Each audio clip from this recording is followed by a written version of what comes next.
9월 14일 주일 새벽 예배 우리 하나님 앞에 드리시겠습니다. 고마우신 하나님 아버지 감사합니다. 귀하고 복된 주일 우리에게 허락하여 주시고 하나님이 주일 첫 번째 예배인 새벽 예배를 주님 앞에 드릴 수 있게 해주셔서 감사하고 하나님 예배의 문을 열 수 있도록 은혜 내려주셔서 감사합니다. 사랑하는 하나님, 우리가 오늘 계속해서 로마서를 살펴보고 있는데 하나님 로마서를 통하여 우리의 믿음과 구원이 더 선명하게 이해되어지기를 원하고 또 하나님 경험되어지기를 원합니다. 복음이 머리로 잘 이해되어질 뿐만이 아니라 그 복음이 내 삶 가운데서 경험되어지는 복된 교회 될 수 있도록 주님 도와주옵소서. 오늘 또 말씀을 통하여 우리 가운데 죄와 구원, 하나님이 주신 참된 복음에 대한 분명한 이해가 우리 가운데 일어나게 하여 주옵소서. 사랑하는 예수님의 이름으로 감사하며 기도합니다. 아멘. 우리 찬송가 283장 함께 찬양 들으시겠습니다. 찬송가 283장입니다.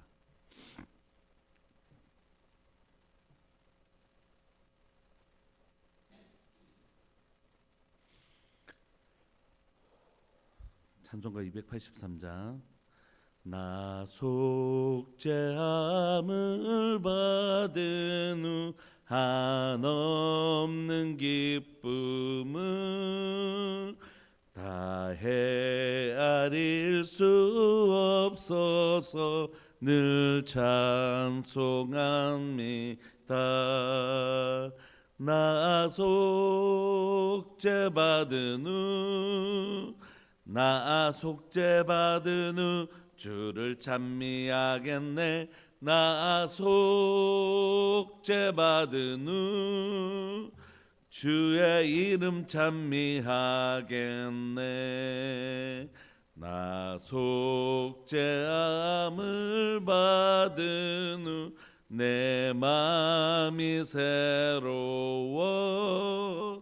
주 뜻을 행하면서 죄 길을 버리네. 나 속죄받은 후 나 속죄받은 후 주를 찬미하겠네. 나 속죄받은 후 주의 이름 찬미하겠네. 나 속죄함을 받은 후 성령이 오셔서 하나님 된 것을 곧 증언합니다. 아멘. 나 속죄받은 후 나 속죄받은 후 주를 찬미하겠네. 나 속죄받은 후 주의 이름 찬미하겠네. 나 속죄함을 받은 후 보혈의 공로로 내 주의 은혜 입으니 늘 평안합니다. 나 속죄받은 후 나 속죄받은 후 주를 찬미하겠네. 나 속죄받은 후 주의 이름 찬미하겠네. 아멘. 우리 로마서 하나님의 말씀 로마서 6장 1절부터 7절까지 우리 함께 보시겠습니다. 하나님의 말씀 로마서 6장 1절부터 7절까지입니다.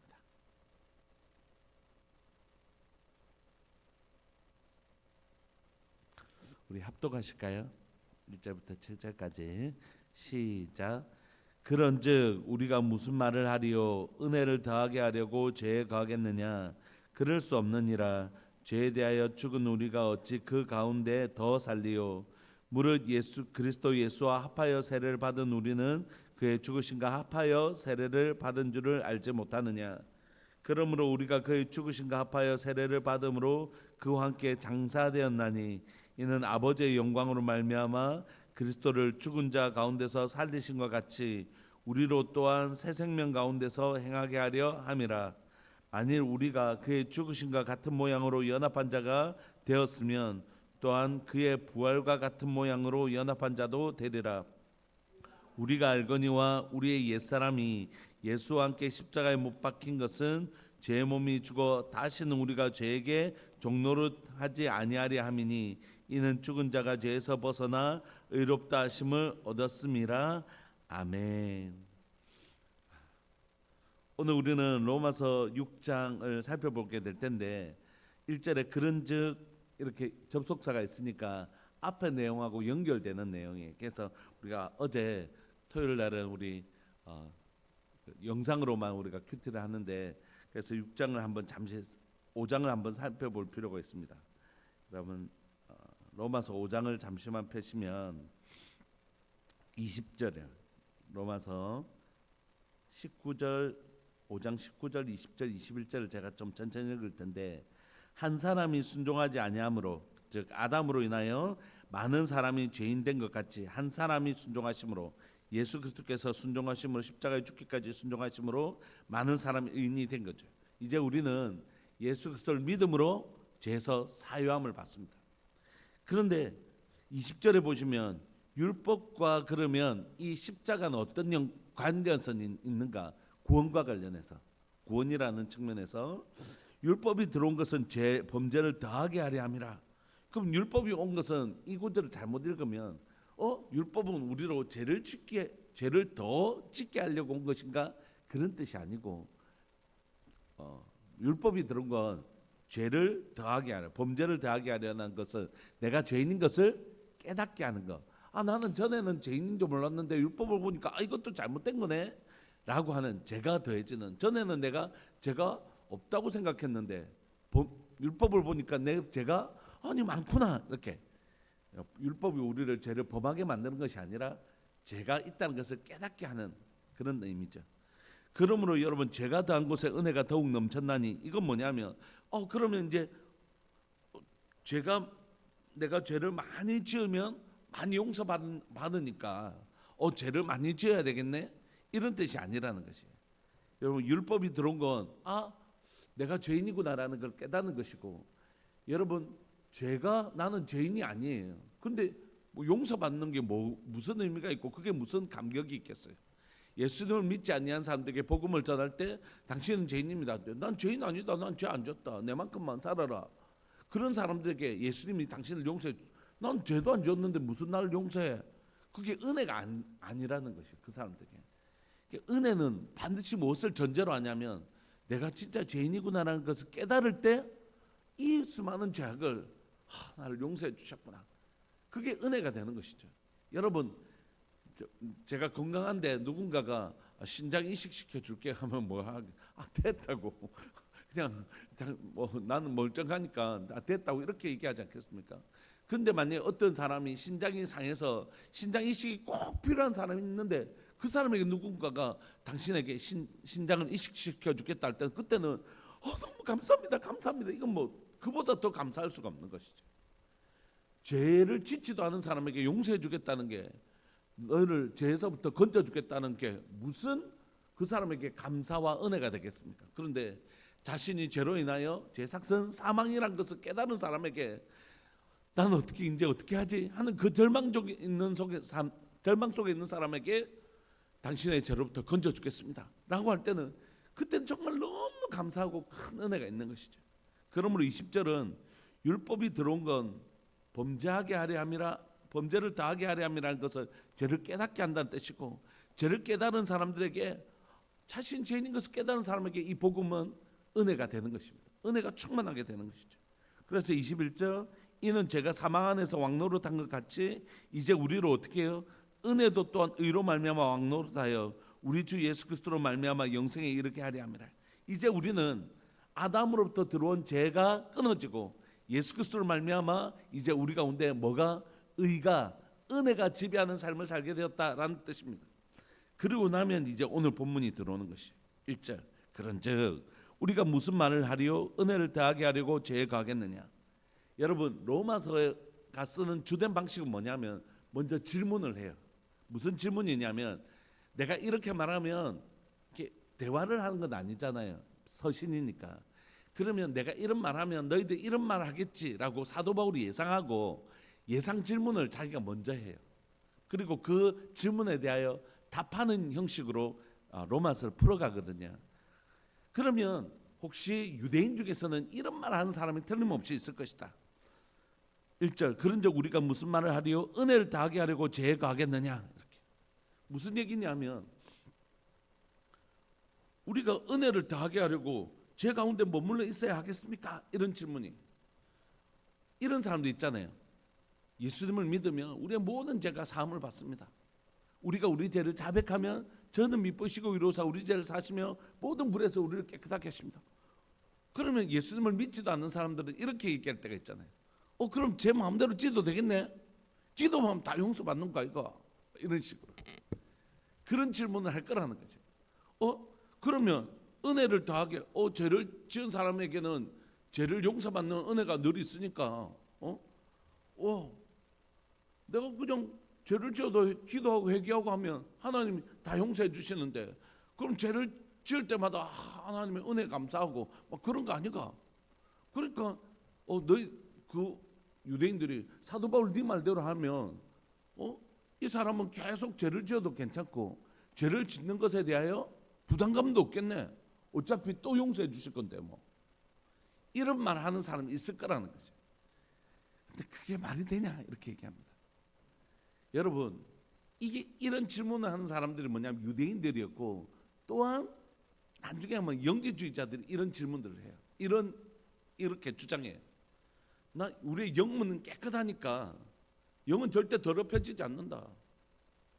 그런데 육체는 어차피 타락한 거기 때문에 그거 죄 짓는다고 우리의 영이 더럽혀지지 않는다. 분리되어 있기 때문에. 그러므로 우리의 영혼이 그노시에서 하나님의 특별한 지식을 깨달아 알면 그 특별한 지식을 알면 이제 죄를 지어도 우리는 절대 우리의 구원에 영향이 없다. 이렇게 얘기했단 말이에요. 이걸 오늘날 누가 얘기하냐면 구원파들이 얘기해요. 구원파들이 한번 구원받았으면 끝. 죄를 지어도 우리의 구원에는 완전한 구원을 받았기 때문에 아무 영향을 끼치지 않아. 이렇게 얘기한단 말이에요. 여러분 칭의만을 강조하면 이렇게 되는 것입니다. 여러분 진짜 한번 생각해 보십시오. 우리가 예수 그리스도의 보혈로 말미암아 깨끗하게 된 줄 믿으시죠? 우리가 예수님의 십자가의 보혈로 말미암아 의롭게 되었습니다. 그럼 의롭게 된 자는 진짜 예수 그리스도의 의롭게 된 자는 이제 막 살아도 되는 겁니까? 아니에요. 여러분 한번 생각해 보십시오. 여러분들 운동화 한번 새로 산 운동화 한번 생각해 보십시오. 엄마는 늘 이 운동화가 더럽혀주면 새로 새 걸 사줄 수 있어요. 엄마 아빠는 우리 자녀들에게 아빠 엄마가 운동화 새로 사줬어. 잘 신어. 근데 또 운동화 다르면 더럽혀지고 다르면 엄마 아빠가 또 새 거 사줄게. 그렇게 얘기한다고 해서 이 아이가 나는 언제든지 이거 운동화 엄마 아빠가 새로 사주니까 난 이제 오늘 가서 더럽혀야지. 이렇게 생각하는 애가 있을까요? 그렇지 않아요. 엄마 아빠가 언제든지 운동화를 새롭게 새 것을 사줄 수 있고 새 것을 사주실 것이지만 새 운동화를 신은 사람은 아이는 어떻게 할까요? 너무 좋아서 이 운동화를 더럽히지 않으려고 할 것이라고요. 그게 정상적인 감정이죠. 예를 들면 어떤 사람이 신장 이식을 받았습니다. 그리고 이 신장이 설사 망가지더라도 또 누군가가 또 장기 기증한 그곳에서 당신은 예를 들어서 또 그곳에서 당신의 신장을 또 해줄 겁니다. 그런다고 해서 자기의 신장이 망가지도록 계속 당 많은 것만 먹고 막 그렇게 살겠어요? 그렇지 않죠. 나에게 이 신장을 이식시켜준 그 누군가의 고마움, 그 감사하면서 나 이제 진짜 건강하게 살아야지. 이게 정상적인 감정이죠. 예수님께서 우리를 위하여 십자가에 죽으시고 우리가 그 십자가를 의지하면 우리가 우리 죄를 우리가 우리 죄를 자백하면 그는 미쁘시고 위로사 우리 죄를 사시며 모든 불에서 깨끗하게 하신다고 해서 나는 이제 뭐 예수님 십자가에 죽어 주셨으니까 나는 회개기도만 하면 다 용서받으니까 이제 막 나는 막 이제 계속 죄 짓고 살겠다, 이렇게 하는 건 정상이 아니라는 것이에요. 다시 말하면 여러분, 칭의를 진짜 경험한 사람은 내 삶 가운데서 반드시 무슨 역사가 일어날까요? 성화의 역사가 일어납니다. 그래서 칭의와 성화를 자꾸 분리해서 설명하려고 하는 건 복음이 아닙니다. 그건 굉장히 위험한 생각이에요. 나는 칭의 의롭게 되었으니까 뭐 어차피 하나님께서 구원받았으니까 구원해 주신 거 아니냐. 아니요. 그래서 우리가 칭의를 받았지만 하나님 우리를 거룩하게 성화시켜 가십니다. 그래서 우리 삶에 성화가 일어나지 않는다면, 우리의 삶에 20년 30년 지나도 우리 삶들 가운데 그리스도를 닮아가는 일이 일어나지 않았다면 우리는 정말 구원받았을까라는 질문을 해야 되는 것이에요. 왜냐하면 칭의는 우리를 성화시켜가는 힘이 있기 때문이에요. 그렇게 거룩하게 살아갈 마음을 주시기 때문이에요. 내 가운데 거룩하게 살 마음도 없고 거룩하게 살고 싶은 거룩한 열망도 없고 또 그런 열매도 없다면 성경이 우리에게 분명히 말하는 건 네 열매로 그 나무가 무슨 나무인지 알 것이다. 그래서 여러분, 칭의와 성화를 구별해서 설명하면 안 됩니다. 칭의는 반드시 새 신발을 신었으면 정말 깨끗하게 살고 싶은, 이 운동화를 더럽히고 싶지 않냐는 거룩한 마음을, 깨끗하게 살고 싶은 마음을 반드시 우리에게 줍니다. 왜냐하면 우리 안에 계신 우리에게 구원은 뭐냐면, 우리가 우리의 진짜 죄인의 자리에서 우리를 건져주신 그 주님을 믿음으로 말미암아 의롭게 되었을 뿐만이 아니라 뭐도 믿죠. 그런 우리를, 우리 안에 착한 일을 시작하신 그이가 그리스도의 날까지 이루실 줄을 우리가 믿는 것이, 그렇게 이루어 가실 것이라고요. 그런데 내 안에서 나를 건져주셔서 나를 이렇게 다 넘어 가신 주님 앞에서 내가 이제 구원받았으니까 난 더럽게 살 거라고요? 그거는 십자가를 사실 믿지 않는 것이에요. 그래서 점검해 봐야 된다고요. 우리가 정말 예수 그리스도를 믿는지 안 믿는지, 그 십자가를 믿는지 안 믿는지 모르잖아요, 잘. 근데 무엇이 확실한 증거가 되냐면, 내 안에 예수 그리스도를 믿고 나서, 의롭게 된 것을 믿고 나서 정말 거룩하게 살 마음이 생긴다는 것이에요. 그러면 1절은 그런즉 우리가 무슨 말을 하리요? 은혜를 더하게 하려고 죄에 가겠느냐? 그럴 수 없다. 그럴 수 없다는 것이에요. 절대 그 은혜를 받은 사람은 그렇게 살지 않는다는 것이에요. 이제 뭐 죄를 지어도 회개 기도하니까 나는 이제 막 죄 만큼 짓고 또 회개할란다. 이건 죄로부터 건져주신 주님에 대한, 십자가에 대한 감사와 이해와 아무것도 없는 것이에요. 하나님은 우리를 이 죄에서 건져주시려고 예수님을 십자가에 못 박았는데, 그 고통당하면서 우리에게 이 구원을 주셨는데 그걸 그렇게 한다고요? 절대 그럴 수 없죠. 예전에 제가 기도학교, 여러분들에게 기도학교라는 주제로 여러분들하고 말씀 나눌 때 그게 로마서를 아주 깊이 배경으로 하고 있거든요. 여러분, 저는 저희 어머니가 그 방학 때면 막노동을 하셨어요. 대학교에 청소 일을 하셨는데 방학 동안에 한 달 정도 쉬시면 되는데, 그때도 이제 일하러 가셨거든요. 아파트 이렇게 막노동. 그때 꼭 저를 데려가세요. 내가 직장 구했다면서 니도 같이 가자. 그래서 그렇게 어머니가 여름날에 그 하고 나시면 등에 땀띠가 막 나잖아요. 그럼 저희 집이 화장실이 실내가 아니라 실내 밖에 있었거든요. 그러면 밤에 혹시 화장실 가고 싶어서 가면 어머니가 뒤척이는 소리가 들렸어요. 이렇게 돌아 누우시면서 이렇게 하는 소리. 여러분, 어머니가 그 돈을 열심히 일하셔서 저에게 등록금을 주셨어요. 공짜로. 그런데 우리 어머니가 어떻게 해서 그 돈을 벌어서 제게 준 줄 아는데, 제가 난 이 돈 공짜니까 가서 저 이상한 데 가서 뭐 젊은 대학생들처럼 막 술 먹고 나이트 가고 춤추고 막 이런 데 쓸 수 있겠습니까? 우리 엄마가 저걸 어떻게 벌었는지 아는데 절대 그렇게 쓸 수 없죠. 그런 것처럼 하나님이 우리를 죄에서 구원하시려고 아들을 십자가에 죽기까지 우리를 건져주셨는데, 이거 공짜라고 내가 이제 막 이걸 내게 주신 새 생명을 막 헛되게 쓴다고요? 죄? 또 용서받는데 이렇게 쓴다고요? 우리 엄마 또 이래서 또 주겠지 이렇게 쓴다고요? 그럴 수 없다는 거죠. 사도 바울. 절대 그럴 수 없다는 거죠. 그러므로 여러분, 칭의를 생략하고 칭의 때문에 성화를 약화시키는 건 절대 성경이 아닙니다. 여러분, 칭의는 우리의 성화를 강화시켜 주죠. 엄마가 내한테 이 돈 공짜로 주셨지만 어떻게 주신 줄 알기 때문에 진짜 열심히 공부하고 싶은 거예요. 진짜 바르게 살고 싶은 것입니다. 그래서 여러분, 한국교회 안에 한 10년 전에, 10년 더 됐나요? 칭의 성화 논쟁이 엄청 있었단 말이에요. 근데 사실 논쟁거리가 아니에요. 우리의 칭의는 반드시 우리 성화를 강화시켜 줍니다. 그렇게 살고 싶은 마음을 주죠. 2절에 보시면 그럴 수 없느니라 죄 죽은 우리가 어찌 다시 죄 막 짓고 살겠냐. 그럴 수 없다는 것이에요. 3절에 보시면 이제 이 우리가 지금까지 배웠던 수많은 구원의 여러 가지 단면들을 종합한 종합편이 나오는데, 그건 여러분 자 한번 보시겠습니까? 우리가 뭐 대속원리 이런 거 많이 배웠잖아요. 내가 죄를 지었는데 대속제물 대신 예수님이 그 죄를 전가받으셔서 죽으시고 내 죄는 예수님에게 전가하고 예수님의 의는 나에게 전가하고 뭐 여러 가지 구원의 단면들을 설명했단 말이에요. 그걸 다 묶어서 한 방에 설명할 수가 있습니다. 그게 뭐냐면 연합입니다. 연합. 잘 보십시오. 사도 바울이 말하는 구원은 단편적인 것을 설명했지만 연합이라는 곳에서 완전히 모든 것을 종합편으로 설명할 수 있습니다. 머리 대신 예수 그리스도 몸된 교회. 그래서 이제 예수님과 우리는 한 몸이 된 것입니다. 그래서 예수님이 죽으실 때 나도 어떻게 됐다고요? 십자가에서 죽음을 당한 것입니다.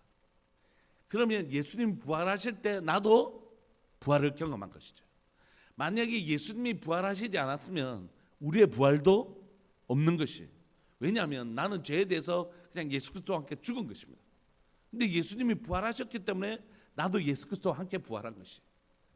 그래서 예수님과 내가 한 몸이 되었기 때문에 예수님 죽으실 때 나도 죽었고 예수님 부활하실 때 나도 부활했고 예수님이 하나님의 아들이시기 때문에 나도 하나님의 자녀가 되었고, 그래서 예수님께서 에베소서를 보면 하나님 우편에서 온 세상을 다스리기 때문에 우리도 예수 그리스도와 함께 왕노릇 하느니라. 그러니까 이 연합에서 모든 것이 설명되어지는 것입니다. 그러므로 예수 그리스도와 연합된 우리가 예수님을 믿은 후에 연합된 후에 점점 뭐로 자라가야 될까요? 예수 그리스도의 장성한 분량까지 자라가는 것입니다. 우리 안에서 죄를 멸하고 우리 안에서 뭐죠? 예수 그리스도의 몸된 교회로, 예수 그리스도의 몸된 성도로 거룩하게 자라가는 일이 일어나는 것입니다. 그러니까 절대 우리의 성화는 면제받는 것이 아니라 예수 그리스도와 연합했기 때문에 예수 그리스도와 함께 의롭게 되었을 뿐만이 아니라 예수 그리스도를 닮은 자로 자라가고 하나님의 자녀가 되었고 이제 세상을 다스리는 통치권도 누리게 되는 것이, 그것을 오늘 본문이 설명합니다. 3절, 무릇 그리스도 예수와 합하여 연합하여 세례를 받은 우리는 그의 죽으심과 합하여 세례를 받은 줄 알지 못하느냐. 예수 그리스도와 함께 세례를 받았다는 것입니다. 세례는 무엇입니까?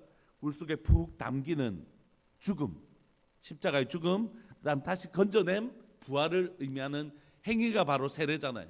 그래서 세례를 통하여 우리가 예수 그리스도와 연합하여 세례를 받았다는 것은 예수 그리스도와 연합하여 십자가에 죽고 부활하였다, 이 말하고 똑같은 것입니다. 그래서 사도 바울이 3절에 설명하죠. 무릇 그리스도 예수와 합하여 세례를 받은 우리는, 이 세례는 바로 십자가의 세례입니다. 우리는 그의 죽으심과 합하여 세례를 받은 줄 알지 못하느냐. 그러므로 우리가 그의 죽으심과 합하여 세례를 받음으로 그와 함께 장사되었나니 이는 아버지의 영광으로 말미암아 그리스도를 죽은 자 가운데서 살리신 것 같이 우리로 또한 새 생명 가운데서 행하게 하려 함이라. 그러므로 예수 그리스도와 연합된 우리는 그리스도와 함께 죄에 대하여서는 죽고 하나님에 대해서는 산 자가 된 것입니다. 새 생명을 얻게 된 자이죠. 5절, 만일 우리가 그의 죽으심과 같은 모양으로 연합한 자가 되었으면 또한 부활과 같은 모양으로 연합한 자도 된다. 이렇게. 예수 그리스도와 한 몸 되어서 십자가에 죽었으므로 또한 예수 그리스도와 한 몸 되어 부활한 것이다. 6절, 우리가 알거니와 우리의 옛사람이 예수와 함께 십자가에 못 박힌 것은 죄의 몸이 죽어 다시는 우리가 죄에게 종노릇 아니하려 함이니 이는 죽은 자가 죄에서 벗어나 의롭다 하심을 얻었음이라. 아멘. 여러분, 자 한 번만 보시면 오늘 죄에 대해서 죽고 의에 대해서 살고 또 우리의 칭의가 성화를 어떻게 주장하는지를 한 번에 좀 설명할 수 있을 것 같습니다. 자, 한 번만 봐주십시오. 우리는 전에는 어디에 매여 있는 자였냐면 죄의 나무에 붙어 있는 가지처럼 죄의 열매를 맺을 수밖에 없는 그런 자였어요. 다시 말하면 죄의 지배를 받는 사람이었습니다. 죄의 나무가 있으면 죄의 나무에 가지가 있고 우리는 그 죄의 나무의 가지에서 날마다 죄의 열매를 맺을 수밖에 없는 사람이었습니다. 제가 이걸 소매치기에 비유해서 여러분들에게 설명을 드린 적이 있죠. 자신이 아무리 죄를 짓고 싶지 않아도 그 왕초가 지갑을 소매치기를 해오지 않으면 계속 때리니까 그곳에 사는 동안은 내가 원하지 않아도 죄를 지을 수밖에 없는 그런 존재라는 것이, 그게 죄의 존재였습니다. 그런 우리를 예수님께서 어떻게 하셨냐면 그 죄의 나무에 있는 가지를 잘라주신 거예요. 그러면 이제 우리가 그 죄의 나무로부터 벗어난 것이죠. 다시 말하면 어떤 의로운 정말 좋은 어떤 분이 소매치기 하는 그 아이를 그곳에서 건져주신 것입니다. 야, 내가 너 건져줄게. 너 이제부터 소매치기 안 해도 돼. 이제 네 왕초의 그 그늘에서 너를 건져냈으니까 이제 너 소매치기 안 해도 돼. 이 사람에게는 복음일까요? 안 복음일까요? 복음이죠. 난 진짜 다른 사람 호주머니에 있는 지갑 훔치기 싫은데 왕초가 맨날 때리니까 안 훔칠 수 없는, 죄를 지을 수밖에 없는 나를 그 사람이 건져서 너 이제 저 안 훔쳐도 돼. 내가 너를 그 왕초에서 건졌어. 이것만 해도 복음이죠. 근데 그 사람이 뭐라고 얘기하냐면 이제 널 내 아들로 양자로 입양할게. 나는 엄청난 부자일 뿐만이 아니라 참 좋은 아버지인데 너 그곳에서 너를 건져줬을 뿐만이 아니라 그래서 이제 네 알아서 네가 살아라. 내가 건져줬으니까 네가 알아서 살아라. 그 사람 그 아이는 결국 뭐 하겠어요? 또 죄로 돌아갈 수밖에 없는 아이라. 그런데 그 아이를 그 왕초의 손에서 건져줬을 뿐만이 아니라 이제 내 아들 하자. 내가 너에게 따뜻한 음식과 좋은 교육을 시켜줄게. 이 아이는 전에는 신분이 소매치기였는데 그 아버지를 만남으로 뭐가 되었죠? 그 아버지 아들이라는 새로운 신분, 이제는 더 이상 새로운 신분을 얻게 된 것이, 나무로 비하면 죄에 붙어서 죄의 열매를 맺을 수밖에 없는 우리를 그 가지를 잘라서 아름다운 열매를 맺는 의의 나무 대신 하나님께 딱 접붙여 주신 것이. 여러분, 우리가 이제 예수님을 믿는 순간 일어난 건 뭐냐면 바로 이 신분의 이동입니다. 신분의 이동. 우리는 하나님의 자녀가 되었고 의인이 되었고 의의 나무에 붙어진 가지가 된 것이. 그러나 그 순간부터 우리 가운데 그 열매가 아름다운 의미가 맺힌 건 아닙니다. 우리의 몸에는 여전히 무슨 습관이 남아 있을까요? 죄를 짓던 습관, 이걸 죄성이라고 하는데 죄성은 남아 있는 것입니다. 우리가 예수님을 믿는 순간 한순간에 짠 변해가지고 난 이제 의로운 자야 이렇게 되지 않잖아요. 슈퍼맨이 되는 게 아니거든요. 예수님을 믿어도 우리 안에는 여전히 죄인이었을 때 죄를 짓는 습관이 남아있지. 소매치기 하는 습관이 아직도 남아있는 것이. 아, 이 빵 내가 숨겨놔야 되겠다. 혹시 나중에 밥 안 주면 어떡해. 그렇게 하는 습관이 남아있다는 것이. 그런데 아버지의 품 안에서 어떻게, 얘야 괜찮다. 그거 훔치지 않아도 돼. 아버지의 집에는 네가 먹고 싶을 때마다 공급하는 아버지가 밥을 줄 거야. 그걸 경험하면서 아, 나는 이거 이제 훔치지 않아도 되는구나. 훔치지 않아도 언제든지 아버지께서 나에게 주신구나. 그걸 깨달으면서 점점 어떻게 해요? 옛날에 죄짓던 습관이 없어지고 아버지의 아들로서 교육도 받고 하면서 점점 아버지 아들다워지는 것이, 이게 성화죠. 사랑하는 여러분, 우리에게 일어난 변화는 바로 이것입니다. 전에는 소매치기 밑에서 매일 소매치기나 하는 자였는데 그런 우리를 하나님 아버지께서 양자로 삼아주시고 우리가 의인이 되었을 뿐만이 아니라 이제 우리 안에 계신 성령께서 날마다 우리를 뭐로 만들어 가신다고요? 아버지 아들다운 사람으로 자라게 하시는 것입니다. 그러므로 이제 우리 가운데 소망이 생긴 것이, 우리는 이제 선포할 수 있게 된 것입니다. 우리는 죄에 대해서 어떻게 해요? 죽고, 죽는다는 것은 우리가 배웠던 것처럼 단절되었다는 것입니다. 죽는다는 것, 죄에 대해서 딱 끊어져서 그 소매치기 집에서 이제 딱 끊어져서 죄에 대해서는 죽고 누구에 대해서는 산자가 되었다고요? 의에 대해서 산자, 하나님에 대해서는 산자가 된 것입니다.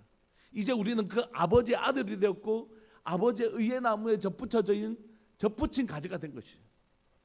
당장에는 우리의 삶에 뭐가 없더라도요, 당장에 하루아침에 짠 하고 의의 열매가 맺히지는 않겠지만 우리 가운데 반드시 일어나게 될 것이고, 일어나야만 하는 변화는 뭡니까? 죄의 열매는 점점 쭈글쭈글해서 없어지고, 예수님을 믿는 순간 당장은 보이지 않았던 그 가지에서 점점 작은 열매가 맺히기 시작하는 일이 반드시 일어날 것이고 일어나야 되는 것이에요. 그래서 우리는 그런 열매가, 여러분 예수님을 믿고 바로 열매가 나타나지 않는다고 해서 실망할 필요가 없는 건 우리 안에 착한 일을 시작하신가 그이가 그리스도의 날까지 이루실 줄 믿는 것입니다. 이게 바로 견인이에요. 그렇게 하실 것이에요. 그러나 반드시 우리가 여기에서 착각하면 안 되는 건, 그런데도 30년이 지나도 이 사람에게는 열매가 없어요. 여전히 소매치기 하고 있고 그래요. 그렇다면 우리는 이 사람이 정말로 예수 그리스도를 바르게 믿고 있는지를 점검해 봐야 된다는 것이에요. 30년이 지나도 열매가 없어요.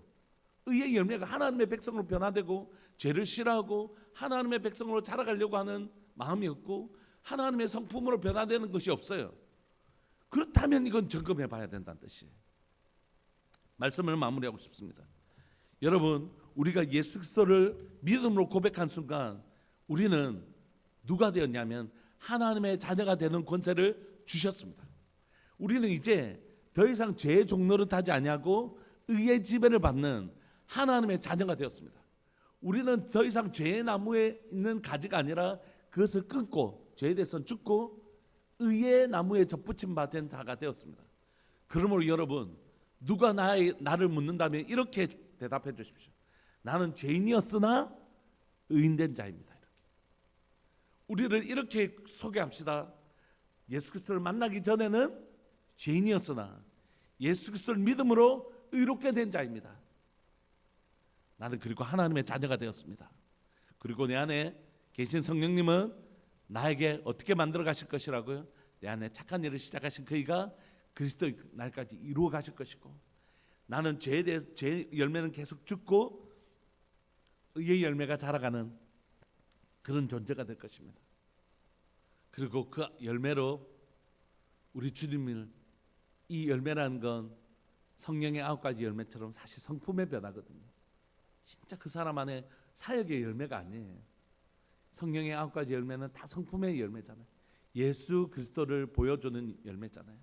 그의 모습 속에서 누가 보이기 시작한다고요? 예수님이요. 나는 포도나무요 너희는 가지인데, 가지에 무슨 열매가 맺히냐면 포도가 맺지. 우리가 예수 그리스도의 가지인데 우리에게서 누가 보인다고요?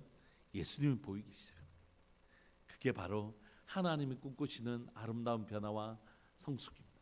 사랑 우리들 교회가, 사랑 우리들 성도가 예수 그리스도를 말미암아 이제 죄에 대해서 죽고 의에 대해서 산 자, 포도나무의 가지가 되어서 우리의 모습에서 포도 열매가 주렁주렁 맺히는, 예수님을 닮은 모습이 보이는 그런 아름다운 성도로 계속 자라가는 은혜가 있는 교회, 그런 교회 되기를 소망합니다.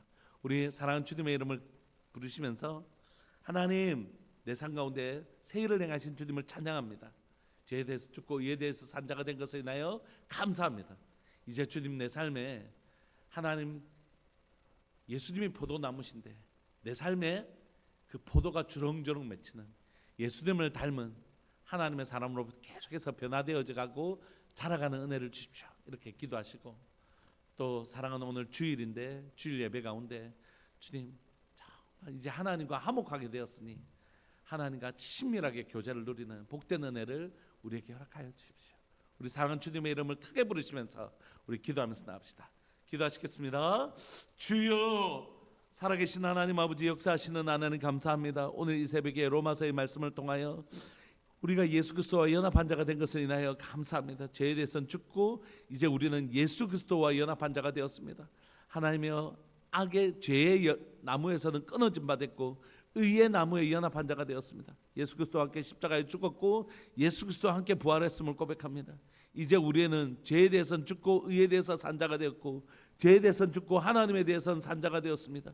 우리는 죄에 대해서는 단절된 자가 되었고 하나님과는 연합한 자가 되었음을 이 시간 믿음으로 선포합니다.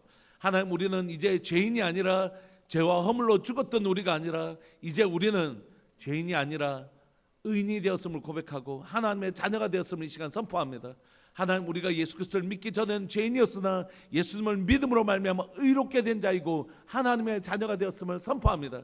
이제 포도나무 되신 주님은 가지된 우리에게서 하나님 포도의 열매를 주렁주렁 맺게 하실 것입니다. 우리 안에 착한 일을 시작하신 그가 그리스도의 날까지 이루실 것입니다. 하나님 믿습니다. 우리 안에서 반드시 열매 맺는 하나님의 열심을 신뢰합니다.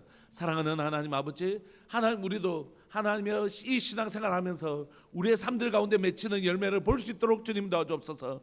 우리들 교회 공동체 가운데 하나님이여 열매가 맺히는 역사 일어나게 하여 주옵소서. 하나님의 한 개인 가운데 성령의 9가지 열매 예수님의 모습을 보이게 하여 주시고 우리 교회 공동체 안에서 예수 그리스도의 모습 성령의 9가지 열매가 모이는 하나님의 복된 교회가 되게 하여 주옵소서.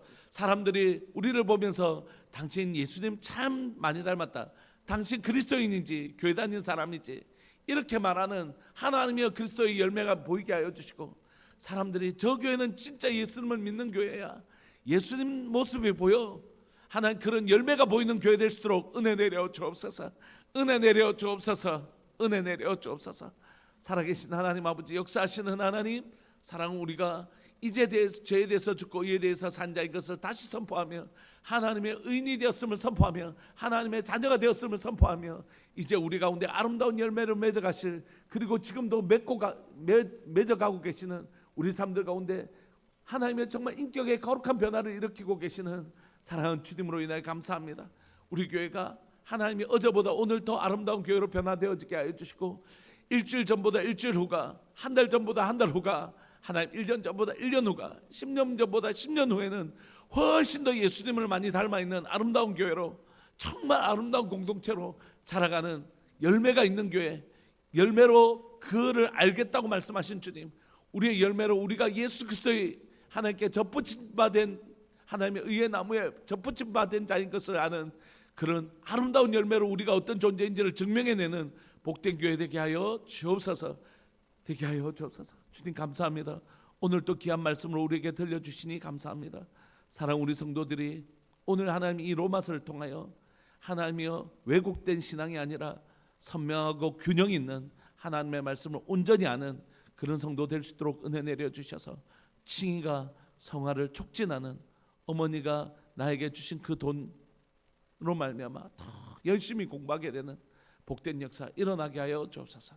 감사합니다. 주님 홀로 영광 받아 주옵소서. 사랑하는 예수님의 이름으로 감사하며 기도합니다. 아멘. 축도하겠습니다. 지금은 우리 주 예수 그리스도의 은혜와 하나님 아버지의 사랑과 성령 하나님의 교통하심과 돌보심의 은혜가 예수 그리스도로 말미암아 의롭게 되었고 의의 열매를 맺고 자라가는 사랑하는 우리들 교회 모든 믿음의 식구들 위해 영원토록 함께 있을지어다. 아멘. 우리 계속해서 기도하시다가 11시 예배 때 뵙겠습니다.